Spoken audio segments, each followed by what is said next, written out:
Question है, निम्नलिखित में से किस समिति ने मौलिक कर्तव्यों को शामिल करने की सिफारिश की थी? सरदार स्वर्ण सिंह समिति की सिफारिश पर मौलिक कर्तव्यों को शामिल किया गया था और 42वां संविधान संशोधन 1976 के द्वारा सरदार स्वर्ण सिंह समिति के सिफारिश पर 10 मौलिक कर्तव्य को जोड़ा गया था। 10 मौलिक कर्तव्य को जोड़ा गया था। वर्तमान में भारत में 11 मौलिक कर्तव्य है। इस तरह से सवाल जो पूछा गया था, निम्नलिखित में से किस समिति ने मौलिक कर्तव्यों को शामिल करने की सिफारिश की थी? वो है सरदार स्वर्ण सिंह समिति, जो ऑप्शन नंबर ए में है। Option number A is the correct answer. Next सवाल है क्वेश्चन नंबर 2, किस पार्टी की सरकार ने 1978 में द्वितीय पिछड़ा वर्ग आयोग का गठन करने की घोषणा की थी? किस पार्टी की सरकार ने 1978 में द्वितीय पिछड़ा वर्ग आयोग की गठन करने की घोषणा की थी? इस सवाल का जो सही आंसर हो जाएगा वो Janata Dal option number A में है। Option number A is the correct answer. Next सवाल है, भारतीय संविधान का कौन सा अनुच्छेद विभिन्न आधारों पर किसी भी भारतीय नागरिकों के साथ भेदभाव से संबंधित है? भारतीय संविधान का कौन सा अनुच्छेद है जो विभिन्न आधार पर किसी भी भारतीय नागरिक के साथ भेदभाव से संबंधित है? वो अनुच्छेद नंबर 15 है। अनुच्छेद नंबर 15 ऑप्शन नंबर ए में है। Option number A is the correct answer. Next सवाल है क्वेश्चन नंबर 4 में है, उपभोक्ता संरक्षण विधेयक 2018 ने उपभोक्ता संरक्षण अधिनियम का स्थान ले लिया, जिसे डैश में लागू किया गया था।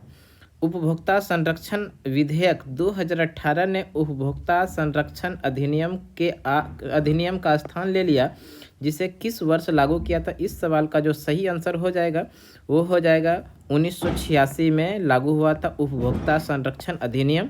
Option number C is the correct answer. Next सवाल है क्वेश्चन नंबर 5 में है, भारतीय संविधान में निम्नलिखित में से कौन सी विशेषता को सोवियत सोशलिस्ट रिपब्लिक यानी यूएसएसआर से लिया गया है? तो इसमें जो लिया गया है पंचवर्षीय योजना। देखिए पंचवर्षीय योजना जो है वो ऑप्शन नंबर ए में है। Option number A is the correct answer. मौलिक अधिकार ये जो लिया गया है यूएसए से। मौलिक अधिकार का प्रावधान भारतीय संविधान में कहाँ से लिया गया? अमेरिका के संविधान से लिया गया है। नेक्स्ट सवाल है, भारत के मुख्य न्यायाधीश की नियुक्ति कौन करता है? भारत के मुख्य न्यायाधीश की जो नियुक्ति करता है वो राष्ट्रपति करते हैं, जो ऑप्शन नंबर ए में। Option number A is the correct answer. Next सवाल है, GST goods and service tax परिषद में कितने सदस्य होते हैं? जीएसटी यानी गुड्स एंड सर्विस टैक्स में जो सदस्य होते हैं वो 33 सदस्य होते हैं, जो ऑप्शन नंबर डी में। Option number D is the correct. GST की बात करें, GST goods and service tax, इसकी जो ये भारत में लागू हुआ 1 जुलाई 2017 को। जीएसटी भारत में कब लागू हुआ? 1 जुलाई 2017। और भारतीय संविधान का 101वां संविधान संशोधन के माध्यम से भारत में जीएसटी लागू किया गया। जीएसटी के जो अध्यक्ष होते, जीएसटी काउंसिल के जो अध्यक्ष होते वो होते देश के वित्त मंत्री। वित्त मंत्री जो होंगे वो जीएसटी काउंसिल के अध्यक्ष होते हैं। नेक्स्ट सवाल क्वेश्चन नंबर 8, यदि किसी व्यक्ति को गैर कानूनी रूप से कारावास भेज दिया जाता है तो निम्नलिखित में कौन सी याचिका उसे उपचार प्रदान करती है? उसे बंदी प्रत्यक्षीकरण, जो ऑप्शन नंबर बी में है। Option number B is the correct answer. बंदी प्रत्यक्षीकरण के माध्यम से वो अपना उपचार कर सकता है, यानी कि अपना कोर्ट में सुनवाई करवा सकता है। Option number B is the correct answer. Next सवाल है, राष्ट्रपति द्वारा कितनी बार देश में राष्ट्रीय आपातकाल की घोषणा की गई है? राष्ट्रपति द्वारा भारत में 3 बार राष्ट्रीय आपातकाल की घोषणा किया गया है। ऑप्शन नंबर देखिए डी में है 3 बार। तो 3 बार, पहली बार जो भारत में राष्ट्रीय आपातकाल लगा था वो 1962 में लगा था। इस समय भारत और चीन के बीच में युद्ध हुआ था। भारत और चीन के बीच में एक समझौता हुआ था 1954 में, जिसको कि पंचशील समझौता कहते हैं। और इसी पंचशील समझौता का उल्लंघन 1962 में चीन ने आक्रमण करके किया था। और इस समय भारत में पहली बार राष्ट्रीय आपातकाल लगा था। दूसरी बार 1971 में लगा था, जब भारत और पाकिस्तान के बीच में युद्ध हुआ था 1971 में। और तीसरी बार जो लगा था 1975 में लगा था, जिस समय आंतरिक गड़बड़ी के कारण ये इंदिरा गांधी की सरकार ने भारत में राष्ट्रीय आपातकाल की घोषणा किया था। आपातकाल की बात करें तो देश में 3 प्रकार के आपातकाल का प्रावधान है। भारत में कितने प्रकार के आपातकाल हैं? 3 प्रकार। एक तो है राष्ट्रीय आपातकाल, राष्ट्रीय आपातकाल और राष्ट्रीय आपातकाल ये अनुच्छेद की बात करें तो अनुच्छेद नंबर 352। दूसरा होता है राष्ट्रपति शासन। राष्ट्रपति शासन ये किसी भी राज्य के अंदर जब सरकार चलने में योग्य नहीं हो, सरकार विधायिका काम नहीं करती हो, तो उस कंडीशन में राष्ट्रपति शासन लगाया जाता है, जो अनुच्छेद नंबर 356 है। और एक होता है वित्तीय आपातकाल। वित्तीय आपातकाल, वित्तीय आपातकाल देश में एक बार भी लागू नहीं हुआ है। वित्तीय आपातकाल का अनुच्छेद की बात करें तो अनुच्छेद नंबर 360। तो ये कुछ एक्स्ट्रा फैक्ट हो गया। अब नेक्स्ट सवाल देखते हैं। अगला सवाल है, भारतीय संविधान में न्यायिक पुनरावलोकन की शक्ति और न्यायपालिका की स्वतंत्रता का प्रावधान किस देश से लिया गया है? भारतीय संविधान में न्याय पुनरावलोकन की शक्ति ये अमेरिका के संविधान से लिया गया। अमेरिका देखिए ऑप्शन नंबर बी में है, option number B is the correct answer. America की बात करें तो अमेरिका की राजधानी भी याद रखेंगे हम लोग। अमेरिका की राजधानी वाशिंगटन डीसी है। अमेरिका की राजधानी Washington DC. Washington DC. America में कुल कितने प्रांत है? जिस तरह से देश भारत में राज्य है उसी तरह अमेरिका में प्रांत होते हैं, और वहाँ पर कितने प्रांत है? 50 प्रांत है। अमेरिका के वर्तमान में जो राष्ट्रपति हैं, राष्ट्रपति वो हैं जो बाइडेन। याद रखिएगा कौन है? Joe Biden. और अमेरिका की पहली महिला उपराष्ट्रपति अमेरिका की पहली महिला उपराष्ट्रपति कमला हैरिस। ये भी याद रखिएगा, कमला हैरिस अमेरिका की पहली महिला उपराष्ट्रपति है। नेक्स्ट सवाल है, भारतीय संविधान के किस अनुच्छेद में अस्पृश्यता उन्मूलन के विषय में उल्लेख किया गया है? भारतीय संविधान के अनुच्छेद नंबर 17 में अस्पृश्यता यानी इसी को छुआछूत कहते हैं। छुआछूत ये भी कई बार एग्जाम में पूछा जा चुका है। छुआछूत किस संविधान के किस अनुच्छेद के अंदर है? तो अनुच्छेद नंबर 17। नेक्स्ट सवाल है क्वेश्चन नंबर 12।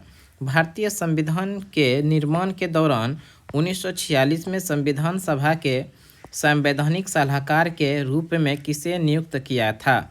भारतीय संविधान के निर्माण के दौरान 1946 में संविधान सभा के संवैधानिक सलाहकार जो बनाए गए थे वो वी.एन. राव को बनाए गए थे। वी.एन. राव देखिए ऑप्शन नंबर डी में है, option number D is the correct answer.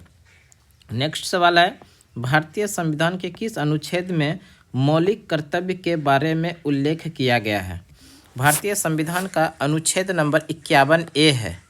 51A में मौलिक कर्तव्य के बारे में उल्लेख किया गया। मौलिक कर्तव्य को 42वां संविधान संशोधन 1976 के द्वारा जोड़ा गया। किस देश से लिया गया था? ये भी याद रख लीजिएगा। रूस के संविधान से भारतीय संविधान में मौलिक कर्तव्य का प्रावधान लिया है। नेक्स्ट सवाल है, निम्नलिखित में से कौन एक संवैधानिक निकाय नहीं है? संवैधानिक निकाय नीति आयोग नहीं है।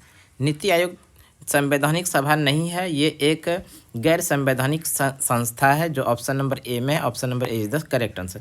नीति आयोग की स्थापना 1 जनवरी 2015 ईस्वी को हुआ है, और योजना आयोग के स्थान पर नीति आयोग की स्थापना हुआ। योजना आयोग के स्थान पर नीति आयोग का स्थापना हुआ। नीति आयोग के जो अध्यक्ष होते हैं वो देश के जो प्रधानमंत्री होंगे वही नीति आयोग के अध्यक्ष होंगे। नेक्स्ट सवाल है क्वेश्चन नंबर 15। निम्न में से किस देश ने सबसे पहले महिलाओं को मतदान का अधिकार दिया? ऑस्ट्रेलिया में सबसे पहले महिलाओं को वोट देने का अधिकार दिया, जो ऑप्शन नंबर सी में, option number C is the correct answer. Next सवाल, भारतीय संविधान की किस सूची के अंतर्गत खेल का विषय आता है? खेल जो है एक प्रकार का राज्य सूची का विषय है। राज्य सूची ऑप्शन नंबर ए में है, option number A is the correct answer. Next सवाल है, फ्रांसीसी शासन के 280 वर्षों बाद 1954 में निम्नलिखित में से कौन सा क्षेत्र भारत का केंद्र शासित प्रदेश बना? ये सवाल का जो सही आंसर हो जाएगा वो हो जाएगा पौंडीचेरी। देखिए पौंडीचेरी ऑप्शन नंबर डी में है।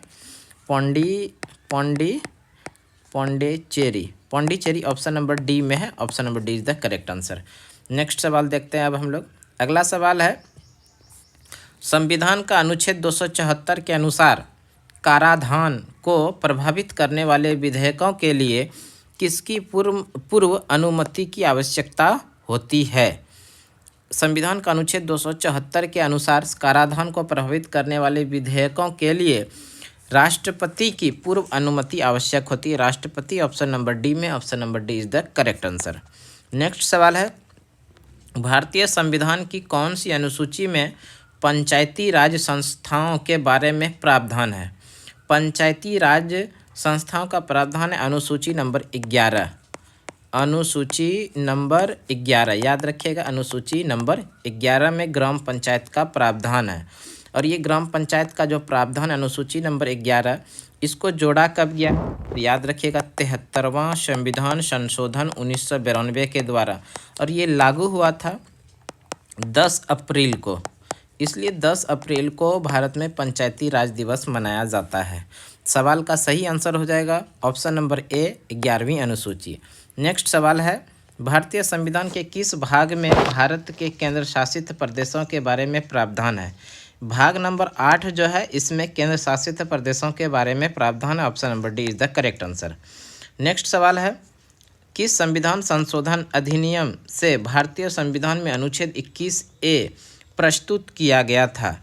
तो इस सवाल का जो सही आंसर हो जाएगा वो हो जाएगा 86वें संविधान संशोधन 2002। 86वें संविधान संशोधन 2002 के द्वारा अनुच्छेद नंबर 21A प्रस्तुत किया गया था। और अनुच्छेद नंबर 21 में जो है सभी को, जो 6 से 14 वर्ष तक के बच्चे हैं, उनको अनिवार्य व निःशुल्क शिक्षा का प्रावधान किया गया है। इसको 86वें संविधान संशोधन 2002 के द्वारा जोड़ा गया। Option number B is the correct answer.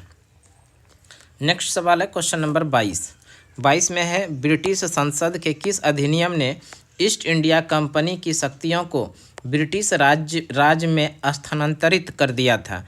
ये था भारत शासन अधिनियम 1858, जो ऑप्शन नंबर डी में, option number D is the correct answer. Next सवाल है, भारत में समान नागरिक संहिता यूनिफॉर्म सिविल कोड स्थापित करने का उल्लेख भारतीय संविधान के किस अनुच्छेद में है? भारत में समान सिविल संहिता लागू करने के लिए जो अनुच्छेद अंतर्गत आता है वो अनुच्छेद नंबर 44 है, जो ऑप्शन नंबर सी में है, option number C is the correct answer.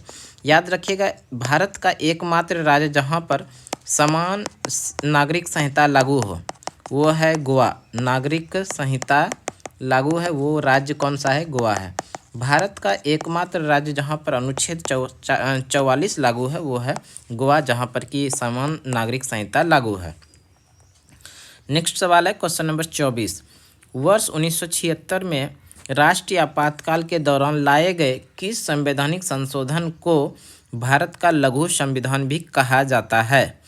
42वां संविधान संशोधन 1976 के दौरान जो लाया गया था संविधान संशोधन, उसको भारत का लघु संविधान कहा जाता है। देखिए 42वां संविधान संशोधन जो अनुच्छेद ये ऑप्शन में है वो ऑप्शन नंबर ए में, option number A is the correct answer.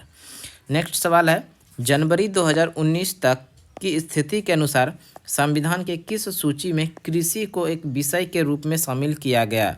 तो इस सवाल का जो सही आंसर होगा वो होगा राज्य सूची। तो राज्य सूची देखिए ऑप्शन नंबर ए में, option number A is the correct answer. Next सवाल है क्वेश्चन नंबर 26 में है, अकबर के शासन के दौरान सैन्य कमांडरों को डैश के नाम से जाना जाता था? अकबर के शासनकाल में सैन्य कमांडर को फौजदार के रूप में जाना जाता था। फौजदार देखिए ऑप्शन नंबर डी में है, option number D is the correct answer. Mughal शासक अकबर का अगर शासनकाल पूछा जाए, ये भी कई बार पूछा गया, 1556 से लेकर 1605 ईस्वी तक दिल्ली की गद्दी पर मुगल शासक के रूप में शासन किया था अकबर ने। और अकबर के शासनकाल के दौरान सैन्य कमांडर को फौजदार के नाम से जानते थे। नेक्स्ट सवाल है क्वेश्चन नंबर 27 में है, किस गवर्नर जनरल के कार्यकाल में अंग्रेजों ने पैरामाउंटीसी की नीति को अपनाया था? ये जो सही आंसर हो जाएगा Lord Hastings. Lord Hastings option number B में, option number B is the correct answer. Next सवाल है, निम्न में से कौन सा अखबार लाला लाजपत राय द्वारा शुरू नहीं किया गया था? लाला लाजपत राय के द्वारा कौन सा अखबार शुरू नहीं किया गया था? देखिए यंग इंडिया जो अखबार ये गांधी जी के द्वारा शुरू किया गया था। गांधी के द्वारा शुरू किया गया था ये अखबार। लेकिन अगर यंग इंडिया पुस्तक पूछा जाए, पुस्तक यंग इंडिया पुस्तक ये शुरू किया गया था लाला लाजपत राय के द्वारा, जबकि यंग इंडिया पत्रिका ये गांधी के द्वारा शुरू किया गया था। इसलिए option number B is the correct answer. Next सवाल है क्वेश्चन नंबर 29 में बौद्ध भिक्षुओं के लिए निर्मित लोमा ऋषि गुफा किस राज्य में स्थित है? बौद्ध भिक्षुओं के लिए लोमा जो है एक ऋषि है, लोमा ऋषि गुफा ये है बिहार में। Option number A is the correct answer. Next सवाल है किस क्रम में महात्मा गांधी ने सत्याग्रह आंदोलन आयोजित किए थे? किस क्रम में महात्मा गांधी ने सत्याग्रह आंदोलन आयोजित किए थे? देखिए चंपारण है, खेड़ा है, रॉलेट है, फिर दांडी है। तो अगर हम लोग चंपारण की बात करें तो चंपारण सत्याग्रह जो हुआ था ये 1917 में हुआ था। खेड़ा सत्याग्रह जो हुआ था 1918 में हुआ। रॉलेट एक्ट 1919 में हुआ था और दांडी मार्च जो हुआ था 1930 में हुआ था। खेड़ा सत्याग्रह 1918, चंपारण सत्याग्रह 1917, 1919 में हुआ था रॉलेट एक्ट और दांडी मार्च 1930 में हुआ था। ऑप्शन नंबर ए में सही क्रम है, option number A is the correct answer. Next सवाल है किस लड़ाई के बाद ईस्ट इंडिया कंपनी ने भारतीय राज्यों में निवासी रेसिडेंट्स नियुक्त करना शुरू किया था? वो है बक्सर की लड़ाई। बक्सर की लड़ाई ऑप्शन नंबर सी में, option number C is the correct answer. Buxar की लड़ाई 1764 ईस्वी में हुआ था। और बक्सर की जो लड़ाई किस संधि के द्वारा समाप्त हुआ था तो ये भी याद रख लीजिएगा। संधि का नाम है इलाहाबाद की संधि। इलाहाबाद की संधि, और इलाहाबाद की संधि हुई थी 1765 में। 1765 के इलाहाबाद की संधि के द्वारा बक्सर की लड़ाई समाप्त हुई थी। बक्सर की लड़ाई किस वर्ष हुई थी? 1764 में हुआ था। नेक्स्ट सवाल है निम्नलिखित प्रसिद्ध व्यक्तियों में से भूदान और सर्वोदय आंदोलन के लिए किसे जाना जाता है? आचार्य विनोबा भावे जो है वो भूदान आंदोलन और सर्वोदय आंदोलन के लिए जाना जाता है, जो ऑप्शन नंबर ए में, option number A is the correct answer. Next सवाल है 33 नंबर में है देश के शासनकाल में कैप्टन हॉकिंस और सर थॉमस रो भारत आए थे। जहांगीर के शासनकाल में कैप्टन हॉकिंस और सर थॉमस रो। नेक्स्ट सवाल निम्नलिखित में से कौन सी शैली भारत में मंदिर स्थापत्य शैली नहीं है? यानी मंदिर बनाने की शैली इनमें से कौन सी नहीं है? द्रविड़ शैली ये साउथ इंडिया में जितने भी मंदिर बनाए जाते हैं वो लगभग द्रविड़ शैली में बनाए जाते हैं। नागर शैली ये उत्तर भारत है, नॉर्थ इंडिया में। और बेसर शैली ये जो बंगाल है, बंगाल के आसपास उड़ीसा है, इस क्षेत्र में जो मंदिर बनाए जाते हैं वो बेसर शैली में बनाए जाते हैं। मंदिर के जो स्थापत्य की शैली नहीं है वो गोथिक शैली, जो ऑप्शन नंबर डी में है। Option number D is the correct answer. Next सवाल है किस क्रम में अंग्रेजों द्वारा व्यपगत का सिद्धांत या हड़प नीति डॉक्ट्रिन ऑफ लेम्स के तहत राज्यों पर कब्जा किया था? तो उसमें सबसे पहले सतारा को अपने कब्जे में लिया था, फिर उसके बाद उदयपुर को लिया था और उसके बाद झांसी को लिया था। तो option number A is the correct answer. Bharat में व्यपगत यानी राज्य हड़प नीति जो लागू किया था वो लॉर्ड डलहौजी ने लागू किया था। लॉर्ड डलहौजी ने भारत में राज्य हड़प नीति लागू किया था। और यही डलहौजी ने भारत में सर्वप्रथम 16 अप्रैल 1853 को मुंबई से थाने के बीच पहली बार रेलगाड़ी चलवाया था। रेलगाड़ी ये भी इम्पोर्टेंट सवाल है, याद रखिएगा। भारत में सर्वप्रथम रेलगाड़ी किसने चलवाया? डलहौजी ने चलवाया था 16 अप्रैल 1853 को मुंबई से थाने के बीच। और रेलगाड़ी का नाम था ब्लैक ब्यूटी रेलगाड़ी का नाम था। नेक्स्ट सवाल है क्वेश्चन नंबर 36 में 1739 का करनाल का युद्ध नादिर शाह और किसके बीच में लड़ा गया था? 1739 का करनाल का युद्ध नादिर शाह के साथ में मोहम्मद शाह के बीच में लड़ा गया था। देखिए Mohammad Shah option number B में है, option number B is the correct answer. Next सवाल है 18वीं सदी के स्वतंत्रता सेनानी वीरा पांड्या कट्टाबोम्मम किस वर्तमान राज्य से थे? तो इस सवाल का जो सही आंसर हो जाएगा वो है तमिलनाडु। ऑप्शन नंबर डी में, option number D is the correct answer. निम्नलिखित में से भारत के किस राज्य में उदवाड़ा शहर में ईरान शाह अताश बेहराम स्थित है? निम्नलिखित में भारत के किस राज्य में उदवाड़ा शहर में ईरान शाह अताश बेहराम स्थित है। इस सवाल का जो सही आंसर हो जाएगा वो हो जाएगा गुजरात। देखिए गुजरात ऑप्शन नंबर सी में है, option number C is the correct answer. Next सवाल है 39 में कंदरिया महादेव मंदिर का निर्माण करवाया था।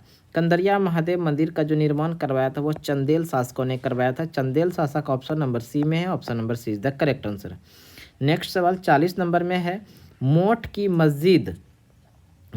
मस्जिद डैश के शासनकाल में बनाई गई थी। मोट की मस्जिद जो बनाया गया था वो सिकंदर लोदी के शासनकाल में बनाया गया था। Option number D is the correct answer.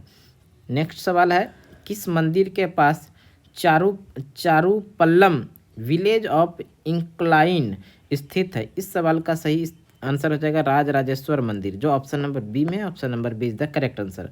Next सवाल है खिलाफत समिति के गठन अली बंधुओं ने किस वर्ष किया था। इस सवाल का जो सही आंसर हो जाएगा वो हो जाएगा ऑप्शन नंबर सी में। देखिए दिया गया है बॉम्बे में 1919 में, और इस खिलाफत समिति के जो अध्यक्ष बने थे वो गांधी बने थे। खिलाफत समिति के अध्यक्ष कौन बने थे? गांधी, याद रखिएगा गांधी। खिलाफत समिति के अध्यक्ष कौन थे? गांधी, जिसका गठन बॉम्बे में 1919 में हुआ था। नेक्स्ट सवाल है क्वेश्चन नंबर 43। चोल राजवंश में किसानों की बस्तियों को डैश के रूप में जाना जाता है। चोल राजवंश में किसानों की बस्तियों को ऊर के नाम से जाना जाता है। ऊर ऑप्शन नंबर डी में, D is the correct answer. इतिहास लेखक मिनहाज ए सिराज ने किस क्षेत्र के लिए हिंदुस्तान शब्द का इस्तेमाल किया था? पंजाब, हरियाणा, गंगा और यमुना के बीच का जो भूमि है उसको हिंदुस्तान शब्द का इस्तेमाल किया था इतिहास लेखक मिनहाज ए सिराज ने, जो ऑप्शन नंबर ए में है, option number A is the correct answer. Next सवाल है इल्तुतमिश के शासनकाल के दौरान विशेष गुलामों का सैन्य सेवा के लिए खरीदा जाता था, जिसे डैश नाम से जाना जाता था। उसे बंदगान के नाम से जानते थे। बंदगान ऑप्शन नंबर ए में है, option number A is the correct answer. किस शिक्षा आयोग ने यह तर्क दिया था कि यूरोपीय शिक्षा से भारतीयों के नैतिक चरित्र का उत्थान होगा? इसको जो दिया था वो दिया था वुडमैन। देखिए वुड का नीति पत्र यानी वुड डिस्पैच के नाम से इसको जानते हैं। Option number C is the correct answer. Next सवाल है निम्नलिखित में से किस काल में भारत में शुतुरमुर्ग पाए जाते थे? पूरा पाषाण काल के समय भारत में शुतुरमुर्ग पाए जाते थे। Option number A is the correct answer.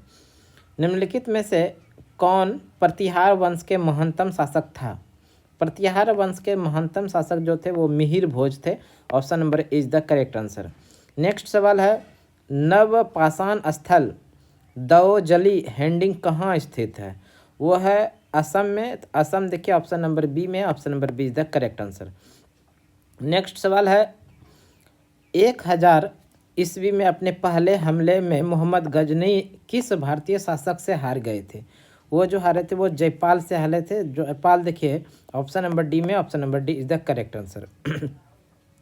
तो इस तरह से आज हम लोगों ने 50 सवाल पढ़े, क्वेश्चन नंबर 1 से लेकर 50 तक, और इस बीच में कुछ इंपॉर्टेंट फैक्ट भी पढ़े, एक्स्ट्रा फैक्ट भी पढ़े। तो इस तरह का रेगुलर वीडियो पाने के लिए हमारे सुमन चैनल, हमारा क्लास है सुमन क्लासेस, इस पर आप लगातार जुड़े रहिए। तो आज के क्लास के लिए इतना ही। अगले क्लास में फिर से अगले दिन मिलते हैं, तब तक थैंक यू।